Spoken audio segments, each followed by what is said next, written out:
नमस्कार मित्रों, स्वागत है आपका एक बार फिर आपके अपने YouTube चैनल अथर्व एकेडमी में। दोस्तों, ये हमारी यूपी पुलिस कांस्टेबल एवं एसएससी जीडी की स्पेशल सीरीज की 6वीं क्लास है, जिसमें आज हम देखेंगे GK GS, science, current affair एवं हिंदी के कुछ काफी महत्वपूर्ण प्रश्नों को। तो वीडियो को पूरा जरूर देखिएगा। पहला प्रश्न है, हाल ही में एफएसएसएआई या फसाई का मुख्य कार्यवाही अधिकारी किसे नियुक्त किया गया है? तो याद रखिएगा, इनका नाम है गंजी कमला राव, जिन्हें फसाई का मुख्य कार्यवाही अधिकारी नियुक्त किया गया है। अगला प्रश्न है, किस देश के पूर्व राष्ट्रपति को हाल ही में 11 वर्ष की सजा सुनाई गई है? तो याद रखिएगा, मालदीव के पूर्व राष्ट्रपति को हाल ही में 11 वर्ष की सजा सुनाई गई है। अगला प्रश्न है, हाल ही में दुनिया के बेस्ट फूड की लिस्ट में किस देश का फूड शीर्ष स्थान पर रहा? तो याद रखिएगा, इसका सही जवाब होगा इटली का फूड दुनिया के बेस्ट फूड की लिस्ट में शीर्ष स्थान पर रहा। अगला प्रश्न है, किस राज्य की मेजबानी में हाल ही में पहला तटीय महोत्सव 2022 का आयोजन किया गया है? तो इसका सही जवाब होगा केरल। अगला प्रश्न है, हाल ही में रेलवे बोर्ड के चेयरमैन और सीईओ किसे नियुक्त किया गया है? तो याद रखिएगा, हाल ही में रेलवे बोर्ड के चेयरमैन एवं सीईओ अनिल कुमार लाहौटी को नियुक्त किया गया है। अगला प्रश्न है, ब्रेन ईटिंग अमीबा से हाल ही में किस देश में पहले व्यक्ति की मृत्यु हुई है? तो याद रखिएगा, इसका सही जवाब होगा दक्षिण कोरिया के व्यक्ति की मृत्यु हुई है हाल ही में ब्रेन ईटिंग अमीबा से। अगला प्रश्न है, हाल ही में 10 जनवरी को पूरे विश्व में कौन सा दिवस मनाया जाता है? हर साल 10 जनवरी को पूरे विश्व में कौन सा दिवस मनाया जाता है? तो याद रखिएगा, 10 जनवरी को विश्व हिंदी दिवस के रूप में मनाया जाता है। अगला प्रश्न है, हाल ही में किसे दूसरी बार भारतीय क्रिकेट कंट्रोल बोर्ड के कमेटी के चेयरमैन यानी चीफ सेलेक्टर बनाए गए हैं?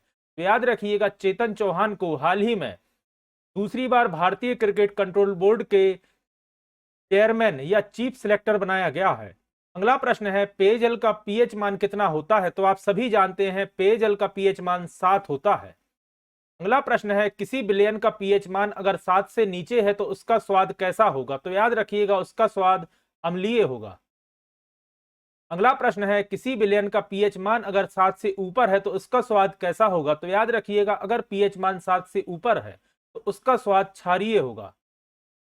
अगला प्रश्न है, कॉपर और जिंक मिलाकर किस मिश्र धातु का निर्माण किया जाता है? तो याद रखिएगा, कॉपर एवं जिंक मिलाकर पीतल का निर्माण किया जाता है। अगला प्रश्न है, कॉपर, जिंक और निकेल मिलाकर किस धातु का निर्माण किया जाता है? तो याद रखिएगा, कॉपर, जिंक एवं निकेल मिलाकर जर्मन सिल्वर का निर्माण किया जाता है। अगला प्रश्न है, कॉपर और टिन मिलाकर किस धातु का निर्माण किया जाता है? तो याद रखिएगा, कॉपर एवं टिन मिलाकर कांसे का निर्माण किया जाता है। अगला प्रश्न है, कॉपर, जिंक और टिन मिलाकर किस मिश्र धातु का निर्माण किया जाता है? तो याद रखिएगा, कॉपर, जिंक एवं टिन मिलाकर गनमेटल का निर्माण किया जाता है। अगला प्रश्न है, लेड और टिन मिलाकर किस मिश्र धातु का निर्माण किया जाता है? तो याद रखिएगा, लेड एवं टिन मिलाकर टांका का निर्माण किया जाता है। अगला प्रश्न है, सस्ते आभूषण बनाने के लिए किस मिश्र धातु का इस्तेमाल किया जाता है? तो याद रखिएगा, सस्ते आभूषण बनाने के लिए रोल्ड गोल्ड या डच मेटल का प्रयोग किया जाता है। अगला प्रश्न है, बर्तन बनाने में किस मिश्र धातु का इस्तेमाल किया जाता है? तो याद रखिएगा, बर्तन बनाने में पीतल तथा जर्मन सिल्वर का प्रयोग किया जाता है। अगला प्रश्न है, सिक्का बनाने में किस मिश्र धातु का इस्तेमाल किया जाता है? तो याद रखिएगा, सिक्का बनाने में मुंज मेटल का प्रयोग किया जाता है। अगला प्रश्न है, निष्ठा योजना दुनिया का सबसे बड़ा क्षमता निर्माण शिक्षक प्रशिक्षण कार्यक्रम है, जिसे 2019-20 में किस मंत्रालय ने जारी किया था? तो याद रखिएगा, इसे शिक्षा मंत्रालय के स्कूल शिक्षा और साक्षरता विभाग द्वारा जारी किया गया था। अगला प्रश्न है, अनुच्छेद 39A का संबंध किससे है? तो याद रखिएगा, भारत के संविधान का अनुच्छेद 39A समाज के गरीब और कमजोर वर्गों को मुफ्त विविध सहायता प्रदान करने से संबंधित है। अगला प्रश्न है, किसने कहा था कि स्वराज मेरा जन्मसिद्ध अधिकार है और मैं इसे लेकर रहूंगा? तो यह कथन याद रखिएगा, बाल गंगाधर तिलक का है। अगला प्रश्न है, अनुच्छेद 42 का संबंध किससे है? तो याद रखिएगा, काम की न्याय संगत और मानवोचित दशाओं तथा प्रस्तुति सहायता का उपबंध दिया गया है अनुच्छेद 42 में। अगला प्रश्न है, संसदीय प्रणाली किस देश से ली गई थी? तो याद रखिएगा, संसदीय प्रणाली ब्रिटेन के संविधान से ली गई थी। अगला प्रश्न है, कौन सी चट्टानों के भीतर पृथ्वी की सतह पर सामग्री पर जमाव और उसके बाद सीमेंटीकरण के माध्यम से बनती हैं, तो याद रखिएगा इन्हें अवसादी चट्टानें कहा जाता है। अगला प्रश्न है, पानीपत का प्रथम युद्ध किसके बीच हुआ था? तो याद रखिएगा बाबर एवं इब्राहिम लोधी के बीच पानीपत का पहला युद्ध हुआ था। अगला प्रश्न है, आरबीआई की स्थापना कब हुई थी? तो याद रखिएगा आरबीआई यानी कि रिजर्व बैंक ऑफ इंडिया की स्थापना 1 अप्रैल 1935 को हुई थी। अगला प्रश्न है, दुनिया की सबसे लंबी नदी कौन सी है? तो याद रखिएगा नील नदी दुनिया की सबसे लंबी नदी है। अगला प्रश्न है, कौन सा खनिज हृदय की धड़कन को नियंत्रित करता है? तो याद रखिएगा हृदय की धड़कन को पोटेशियम नियंत्रित करता है। अगला प्रश्न है, एटीएम का पूर्ण रूप क्या है? तो याद रखिएगा ऑटोमेटेड टेलर मशीन एटीएम का पूर्ण रूप होता है। अगला प्रश्न है, किस संविधान संशोधन द्वारा पंचायती राज व्यवस्था लागू की गई थी? तो याद रखिएगा 73वें संविधान संशोधन द्वारा पंचायती राज व्यवस्था लागू की गई थी। अगला प्रश्न है, यदि भारत का राष्ट्रपति इस्तीफा देना चाहे तो वह अपना इस्तीफा किसे सौंपेगा? तो याद रखिएगा अगर भारत का राष्ट्रपति इस्तीफा देता है तो वह अपना इस्तीफा उपराष्ट्रपति को सौंपेगा। अगला प्रश्न है, भारत में लोकसभा की सर्वाधिक सीटें कितनी है? तो याद रखिएगा भारत में लोकसभा की सर्वाधिक सीटें उत्तर प्रदेश में हैं और कितनी है? तो याद रखिएगा 80 हैं। अगला प्रश्न है, चाबी भरी घड़ी में किस तरह की ऊर्जा होती है? तो याद रखिएगा चाबी भरी घड़ी में स्थितिज ऊर्जा होती है। अगला प्रश्न है, जब हम रबड़ से बने गद्दे वाली सीट पर बैठते हैं या लेटते हैं तो उसका आकार परिवर्तित होता है, इसका क्या कारण है? तो क्योंकि ऐसे पदार्थ में स्थितिज ऊर्जा होती है, इस कारण से उस पर बैठने या लेटने पर उसका आकार परिवर्तित हो जाता है। अगला प्रश्न है, जब किसी चल वस्तु की गति दोगुनी होती है तो उसकी गतिज ऊर्जा में क्या परिवर्तन होगा?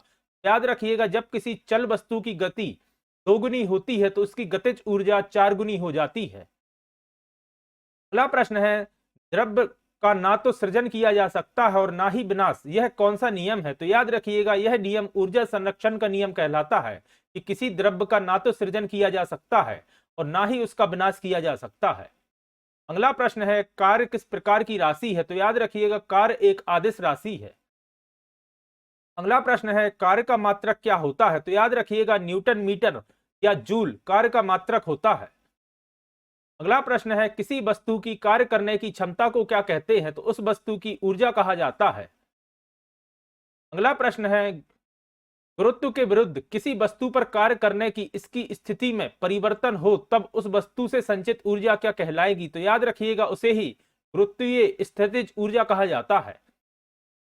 अगला प्रश्न है, कार्य, ऊर्जा और शक्ति तीनों किस प्रकार की राशियां हैं? तो याद रखिएगा कार्य, ऊर्जा एवं शक्ति आदिश राशियां हैं। अगला प्रश्न है, दूध से क्रीम निकालने में किस बल का प्रयोग किया जाता है? तो याद रखिएगा दूध से क्रीम निकालने में अपकेंद्रीय बल का प्रयोग किया जाता है। अगला प्रश्न है, राष्ट्रपति द्रौपदी मुर्मू ने राजस्थान के जयपुर में कितने मेगावाट की सौर ऊर्जा परियोजना की वर्चुअल आधारशिला रखी है? तो याद रखिएगा इसका सही जवाब होगा 1000 मेगावाट की।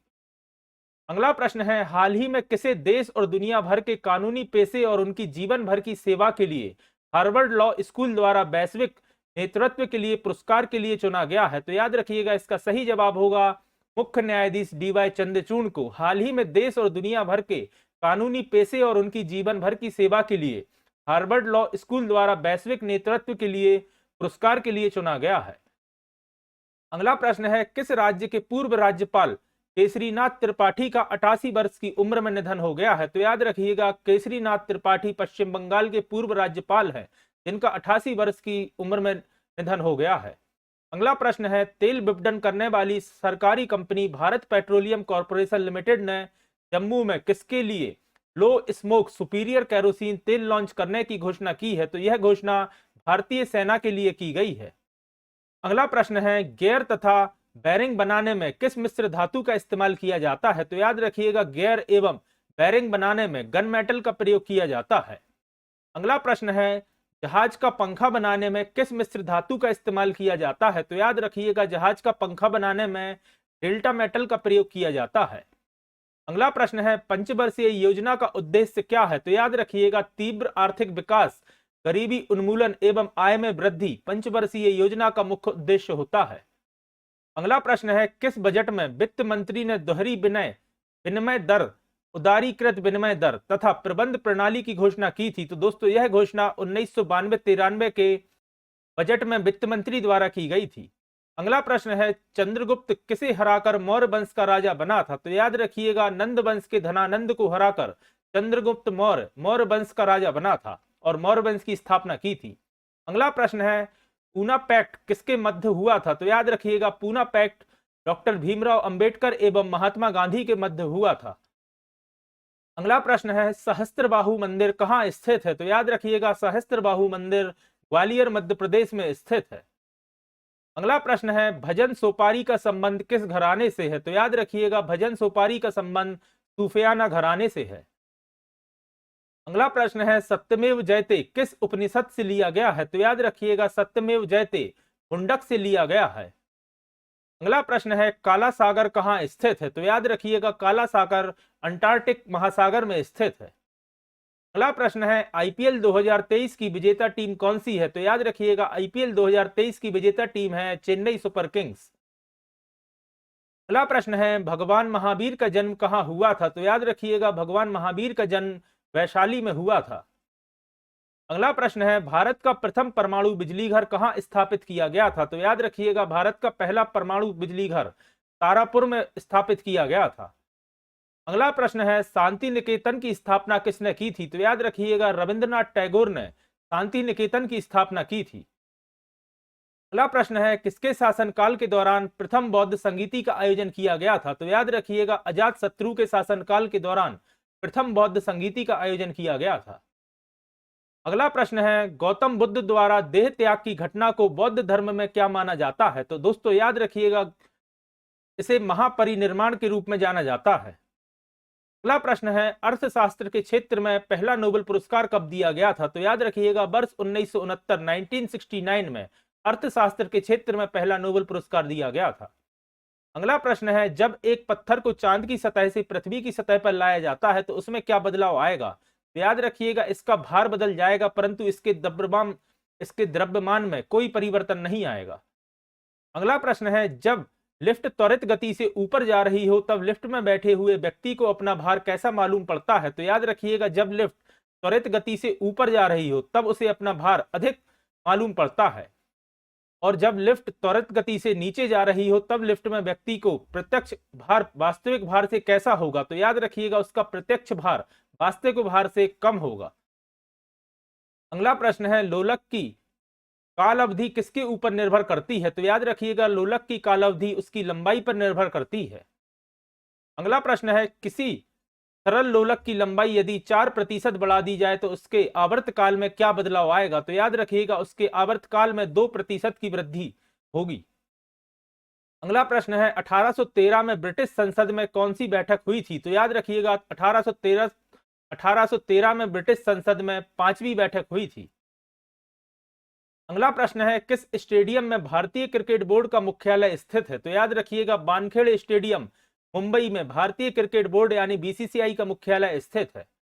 अगला प्रश्न है, महिला एशिया कप 2022 का खिताब किसने जीता? तो याद रखिएगा, महिला एशिया कप 2022 का खिताब इंडिया की टीम ने जीता है।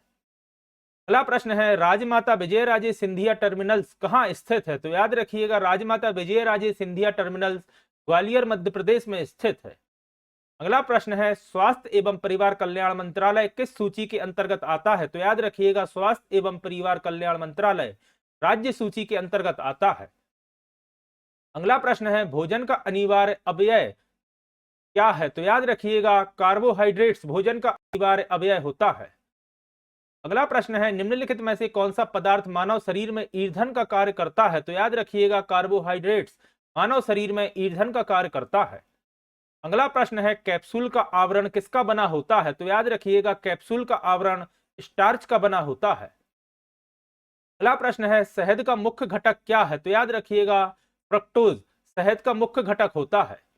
अगला प्रश्न है, निम्नलिखित में से कौन सी शर्करा आपको तत्काल ऊर्जा प्रदान करती है? तो याद रखिएगा, ग्लूकोज आपको तत्काल ऊर्जा प्रदान करती है।